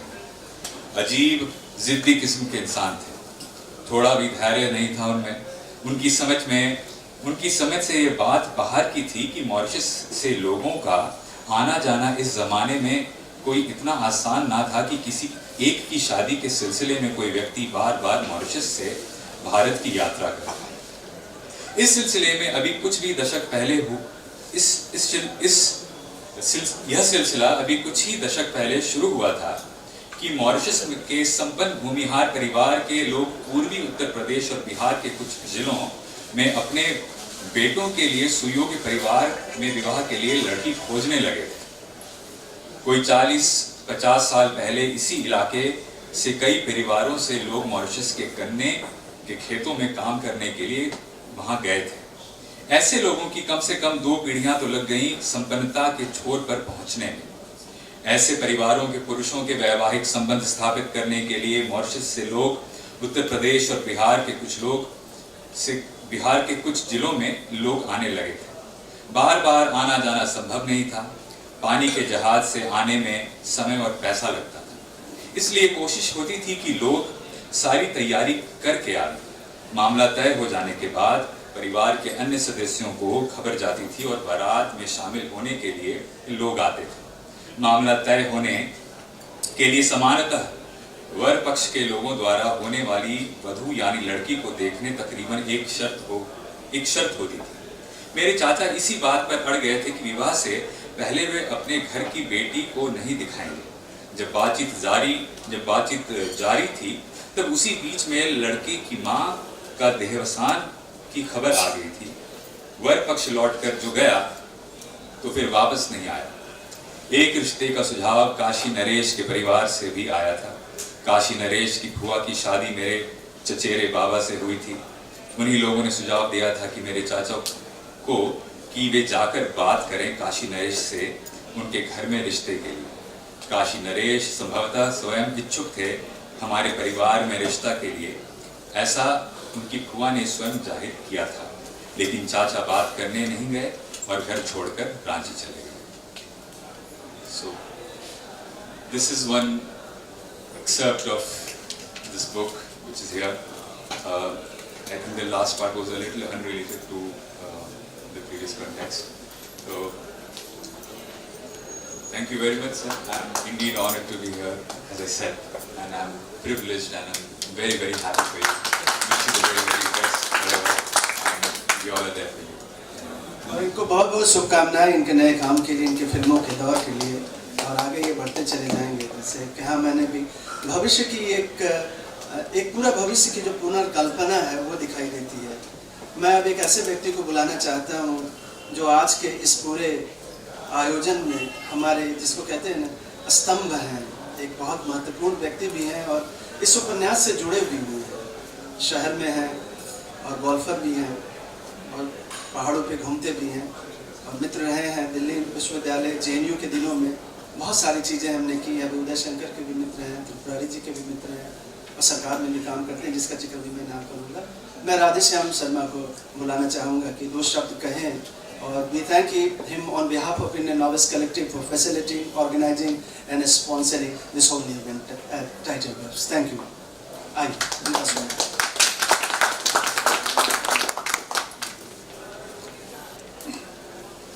जैसा कि प्रोफेसर अश्विनी ने बताया, अश्विनी ही कहिए तो काफी है, थोड़ी प्रोफेसरी से घबरा जाता है। नहीं, यह मैं इनको हमेशा प्रोफेसर कहना इसलिए शुरू किया हूँ कि आजकल हमारा इनका मिलना काफ़ी होता है। इनका घर और मेरा ऑफिस नज़दीक है, तो अपने ऑफिस वालों पर मैं ज़रा रुआब आजकल डालता हूँ कि देखो कितने बड़े बड़े जो है मेरे लोग मेरे साथ में हैं, संपर्क में हैं, तो अनायास निकल ही जाता है। जैसा इन्होंने बताया कि इस किताब के लेखक त्रिपुरारी शरण जी, अश्विनी जी, उदय शंकर जो भी आके गए, मैं राधेश्याम शर्मा मेरा नाम है। एक हमारे मित्र थे, इस अवसर पे उनका नाम स्मरण करता हूँ, आंखों में आंसू आ जाते हैं। Vinod Kumar, he is no more with us, Tripurari ji के अभिन्न मित्रों में से रहे। मुझे काफ़ी समय हो गया कोई हिंदी उपन्यास पूरी तरह पढ़ पाने का। एक समय जरूर था कि उपन्यास हाथ में आता था तो पूरी तरह खत्म करके ही मैं मानता था, भले रात से सुबह हो जाए। ये उपन्यास मैंने टुकड़ों में नहीं पढ़ा, जैसे सौरभ जी ने बताया कि टुकड़ों में भी पढ़ने लायक है। मैं इस उपन्यास को एक बारगी पढ़ गया विमान यात्रा के दौरान। इसमें से कुछ वाक्य जो है वो जीवन भर, अगर आप किसी उलझन में पड़े, जीवन भर आपका मार्गदर्शन करेंगे। मैं उन वाक्यों को, दो चार पंक्तियों को दोहराऊंगा। मैं अपनी प्रति नहीं ला पाया, उस उपन्यास में मैंने कम से कम 20 जगह अंडरलाइन किया है, और वो वैसे वाक्य हैं जो उस कहानी के साथ जुड़े हुए हैं। जो कहानी त्रिपुरारी जी कह रहे हैं, जो लेखक जो कहानी बता रहा है दोरा के माध्यम से और दादी के माध्यम से, उसकी निरंतरता उन वाक्यों से, वो कुछ जीवन दर्शन के वाक्य हैं जो लेखक अनायास अपनी कहानी के साथ ही लिख जाता है। तो संयोग से उसमें से कुछ मेरे मोबाइल में है। आज मुझे किसी ने बताया कि आज फादर्स डे है, मैं नहीं जानता आज फादर्स डे है या नहीं, लेकिन मान के चले कि आज है। इसमें जो बाबा हैं शर्मा जी, उनका जो व्यक्तित्व है, उस व्यक्तित्व के साथ एक जो इसमें कुछ 30 साल हो गए उनको लेडी के बाद एक कुत्ता पालने का शौक जो वो नहीं कर पा रहे। वो कहते कहते लेखक कह जाते हैं, उस आदमी का जीवन भी क्या जीवन है जो अपने जीवन में अपने छोटे मोटे शौक भी ना पूरा कर सके। वैसे भी देखा गया है कि मनुष्य की दमित इच्छाएं बहुत दिनों तक उसके दिल में कुलांचे भरती रहती है। यह लोरा के आने के समय की पृष्ठभूमि है। Page number 189। एक विरोधाभास सा लगता है। शर्मा जी का जो व्यक्तित्व है वो एक गांव के प्रभावशाली व्यक्ति हैं। वह शरीर सौष्ठव और व्यायाम हर तरह से एक आदर्श पुरुष का जो रूपरेखा हमारे पहले की पीढ़ियों में 60 के दशक में या 50 के दशक में एक गृह स्वामी जो अपने परिवार को साथ लेके चलता है, उसको कैसा होना चाहिए कि वो स्वास्थ्य के स्तर पर 70 साल की उम्र में भी, शर्मा जी रिटायरमेंट के 10 साल बाद भी उतनी ही मेहनत कर सकते हैं, उतने ही जीवन के झंझावातों को झेल सकते हैं। उसके बाद भी लोरा को लाने में उनको किस तरह के एक तरह का मानसिक संघर्ष भी रहा, और जैसा दादी के से सहयोग मिलेगा कि नहीं ये उनको चिंता बनी रही। तो इसी क्रम में लेखक ने ये 2 लाइन सिर्फ जो कहा है, ये बहुत दिल को छू जाता है कि मनुष्य अपनी छोटी मोटी इच्छाएं ना पूरा कर पाए और उसको उन इच्छाओं का दमन करना पड़े। खैर बाबूजी के केस में यह नहीं हुआ है। बाबूजी ने अपनी इच्छा पूरी की। दादी का थोड़ा एक्सेप्टेंस भी रहा लोरा के लिए, थोड़ा विरोधाभास भी रहा, और बाकी तो उपन्यास आपके हाथ में है, आप पढ़ेंगे तो सब कुछ समझ में आएगा। एक और इसमें वाक्य है जो अभी मैं खुद ही एक उलझन से गुजर रहा था।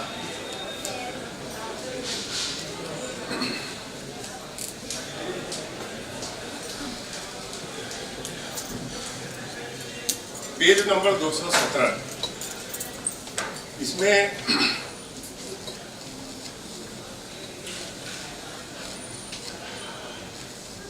जब दादी भी गांव छोड़, पूरी तरह तो छोड़ा नहीं है, लेकिन बेटों के पास चली जाती हैं, बाबा गांव में रह जाते हैं, एक अकेलेपन का कुछ चित्रण है उसमें। अकेलेपन की स्थिति सिर्फ अकेले रहने से नहीं उत्पन्न होती है। आप जिस जगह में रहते हैं वहां और भी कोई आपके साथ रहता है। उस व्यक्ति के रहने से उस जगह की जो पहचान होती है, उस व्यक्ति के रहने से उस जगह की जो पहचान होती है, वही पहचान उस व्यक्ति के वहां न मौजूद होने पर भी एक खालीपन का भाव पैदा करती है। और यह खालीपन उस अकेलेपन के मूल में होता है जिसे आप महसूस करते हैं। दादी की इस बार की अनुपस्थिति ने मुझे इस बात का गहराई से एहसास कराया। तो यह जो आख्यान चल रहा है, उस बीच में ही लेखक कुछ ऐसा लिख जाता है जो उनके पाठकों को उनकी अपनी जो मनस्थिति उस समय, जिस मनस्थिति से वो गुजर रहे हैं, उससे वो तादात्म्य में स्थापित कर सकते हैं। तो किताब पढ़ने के बाद मेरी चर्चा हुई अश्विनी से। मैंने कहा बहुत साल हो गए हिंदी उपन्यास पढ़े हुए, लेकिन जब मैं शेखर एक जीवनी पढ़ता था अज्ञे जी का, तो उसमें जो मनोविज्ञान बीच बीच में सहज रूप से आ जाता है, वह इस उपन्यास में फिर मुझे हुआ। बस एक प्रसंग और मैं उद्धृत करना चाहूँगा, ये सब जीवन दर्शन है।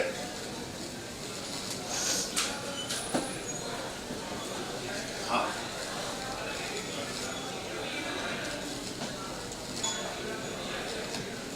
एक छोटी सी पंक्ति है, अपूर्णता ही तो दुख का सबसे बड़ा कारण है। संबंधों में हम जो चाहते हैं उसका अपूर्ण रहता है।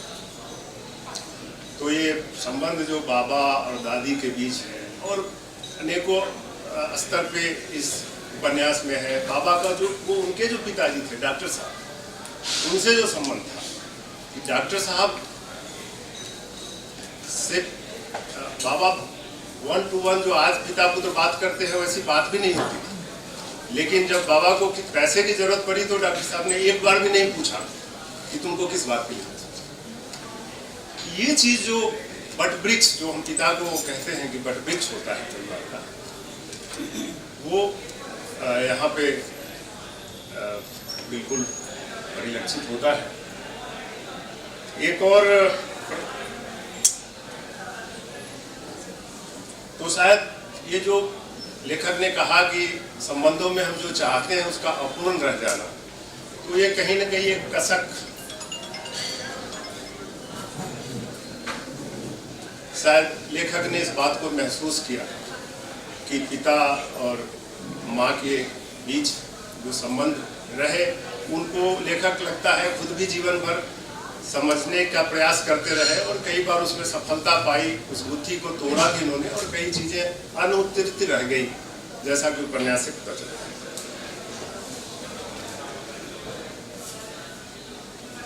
एक जो मैंने अभी जिक्र किया कि अभी हाल में कुछ उलझनों से मैं गुजर रहा था, अश्विनी इस चीज को जानते हैं,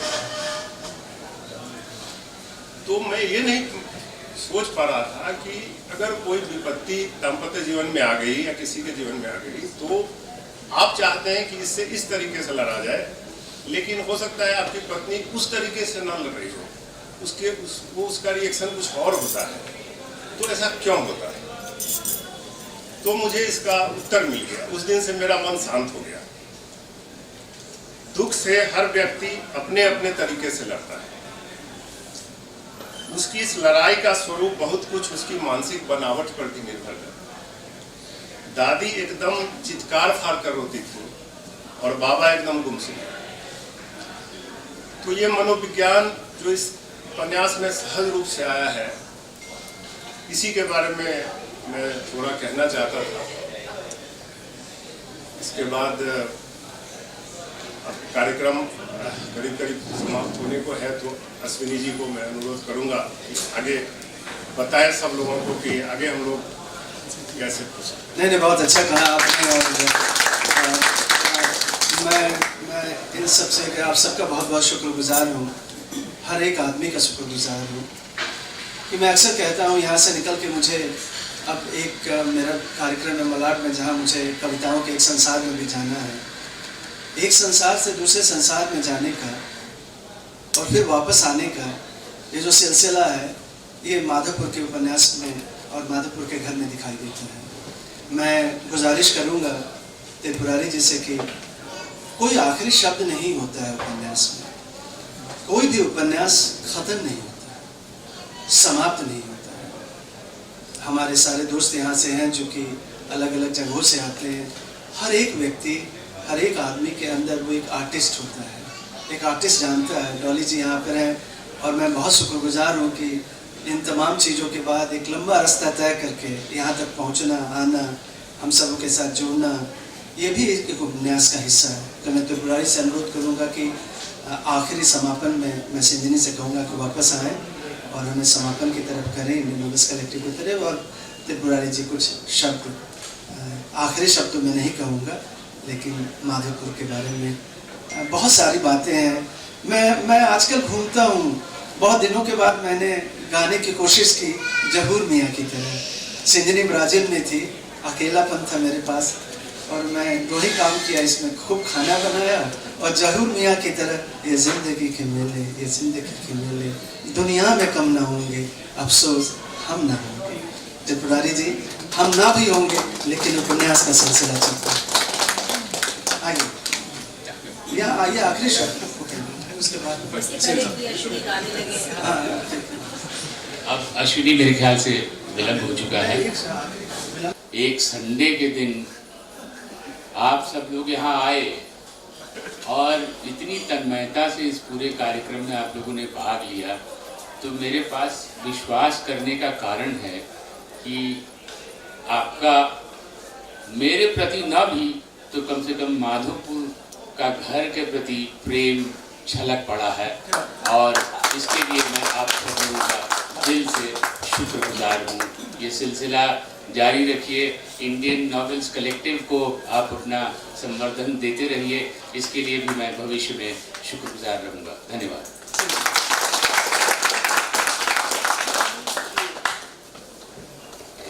Thank you everyone for being here. It was such a lovely discussion, and I think everything that Saurabh talked about, picking up a book and flipping through everything that we heard from Radheshyam ji about the specific lines and everything that we heard from the stage about the book, it's been wonderful. I just hope that you people haven't got enough from the book to go back and continue to read it, because I think I also was sitting and flipping through the book, and it's a really beautiful book, and it creates a lot of word pictures and has a lot of insights. So please go back, read, pick up the book from there, get the book signed. At the lunch we can do it, we don't need to do it right away. So just very informally, let's break for lunch. And thank you Radheshyam ji for being a friend of Indian Novelist Collective. Thank you for being here. Thank you sir for being here. I really do, I feel very honored. Thank you everybody for being here, especially. And thank you Title Babes, thank you Tushant, thank you the team, for helping us organizing everything. Actually, before we disperse, I would like to acknowledge a few of my very special friends who are here. And सबसे पहले मैं अपने मित्र विनय शुक्ला जी का शुक्रिया अदा करना होगा। विनय जी हो जाइए। आप सब लोग चेहरे से ना भी पहचानते होंगे विनय जी को, लेकिन विनय जी हिंदुस्तान के सिनेमा के लिखने वालों में से सबसे ऊपर के पादान की हस्ती हैं। और आप सब लोगों को याद होगा, एक फिल्म आई थी गॉडफादर करके, गॉड मदर, शबाना जी ने उसमें गॉड मदर का रोल किया था। उसको लिखने और उसको नेशनल अवार्ड मिली थी उस फिल्म को, और शबाना को तो खैर बेस्ट एक्ट्रेस मिला ही था। उसके लेखक विनय जी थे। ये सब तो अलग बात हुई, विनय जी ने जो बड़ा योगदान किया है हिंदी सिनेमा के क्षेत्र में, वो ये है कि जब मैं पुणे गया तो लोगों ने कहा कि क्या कौन सा फिल्म इंस्टीट्यूट है, यहाँ तो कुछ लिखने उठने का तो पढ़ाया नहीं जाता, जब लिखा ही नहीं जाएगा हिंदी सिनेमा में तो बनेगा क्या। तो मैंने आई gave a challenge to Vinay ji and his very dear friend Anjum Rajabali, who were both present in that meeting. I said, if you are saying so, why don't you start a writing course? से कह रहे आप कौन है भाई, आप कौन है बोलने वाले कि राइटिंग कोर्स है कौन आप। मैंने कहा कि अभी मैंने यहाँ डायरेक्टर के रूप में ज्वाइन किया है, तो अगर आपकी सहमति हो तो मैं आपको कोर्स स्टार्ट करने के लिए सारा कुछ फैसिलिटेशन कर दूंगा। तो जैसे वो द डायरेक्टर, अच्छा ठीक है, हम लोग बाद में बात करते हैं। And lo and behold, it was him, Vinay Shukla. I think the Indian film industry has to be grateful to him. So many of my script writing students of the Film Institute, have to be grateful to him and to Anjum Rajabali, who would have definitely been here, but it's just that he has his whole day is chock-a-block packed with sessions that he is conducting on a Sunday. तो विनय जी ने ये एक बहुत बड़ा काम किया, इन्होंने अंजुम जी ने, I am so grateful to you. I'm overwhelmed, and I think he has praised me a little more than required. Not a little more, but a lot more than required. Thank you so much.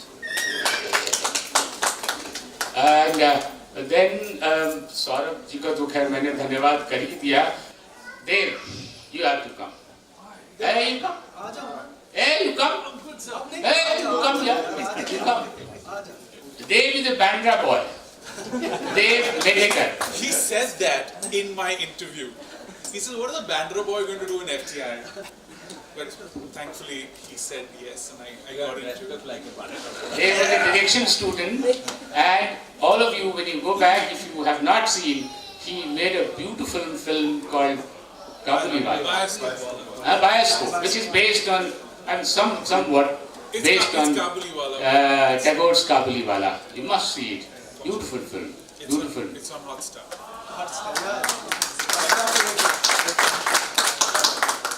And yeah, we should now